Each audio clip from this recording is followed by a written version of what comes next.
રાજકોટના દિવ્યાંગ વિપુલભાઈ બોરકવાડિયાએ ગિરનાર ચડવામાં અનેક લોકોને હંફાવી દીધા છે। રાજકોટના વિપુલભાઈ 80% દિવ્યાંગ હોવા છતાં 9 વખત સડસડાટ ગિરનાર ચડી ગયા છે। બંને પગે ચાલી શકતા ન હોવા છતાં ગિરનાર પર્વત આરામથી સર કરી 9મી વખત સાર્થક કરી બતાવ્યું છે। વિપુલભાઈ આ વર્ષે 9મી વખત ગિરનાર ચડી આવ્યા છે, ત્યારે લોકોને મનમાં નવાઈ લાગી કે વિપુલભાઈ 80% દિવ્યાંગ છે, તે બે પગ ઉપર ચાલી શકતા નથી, તે અદ્ભુત કહેવાય। વિપુલભાઈ 9મી વખત ગિરનાર ચડવા આવ્યા છે। 2 વર્ષની ઉંમરે વિપુલભાઈને દિવ્યાંગતા આવી હતી।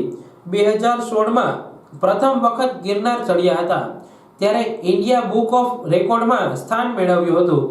બંને પગે દિવ્યાંગ વિપુલભાઈ 2 વાર દત્તાત્રેય સુધી અને 5 વખત અંબાજી સુધી ગિરનાર સર કર્યો છે। હું ગિરનાર છેલ્લા 9 વર્ષથી ચડું છું। આજે 9મી વાર ચડીને આવ્યો છું। મારું નામ વિપુલભાઈ દામજીભાઈ બોકરવાડિયા છે અને હું બંને પગે દિવ્યાંગ છું।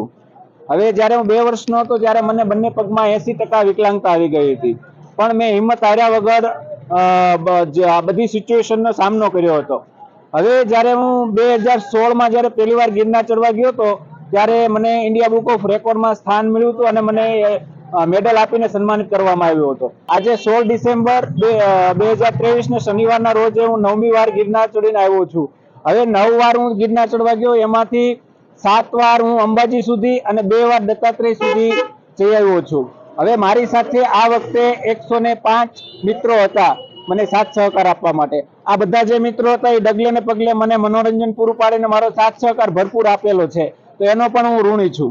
જય ગિરનાર। તમને આશા છે આમાં અંબાજી પરથી અને તમે દર વર્ષે વિકલાંગ હોવા છતાં ચડો છો, કેવી અનુભૂતિ થાય છે? હવે હું નાનપણથી જ મને ઈશ્વર ઉપર અતૂટ શ્રદ્ધા હતી। એ શ્રદ્ધાને કારણે જ પહેલા મને વિચાર આવ્યો કે ભાઈ મારે પણ એકવાર માના દર્શન કરવા જવું જોઈએ। અને બીજા નંબરમાં હું મારી જેવા અસંખ્ય દિવ્યાંગ લોકો છે એને હું સંદેશ આપવા માંગુ છું કે ભાઈ આપણું મન મક્કમ અને દ્રઢ આત્મબળ હોય તો આપણે જિંદગીમાં કંઈક કરી શકીએ છીએ। આ માણસનું શરીર વિકલાંગ હોય છે પણ આત્મા કદી વિકલાંગ હોતો નથી।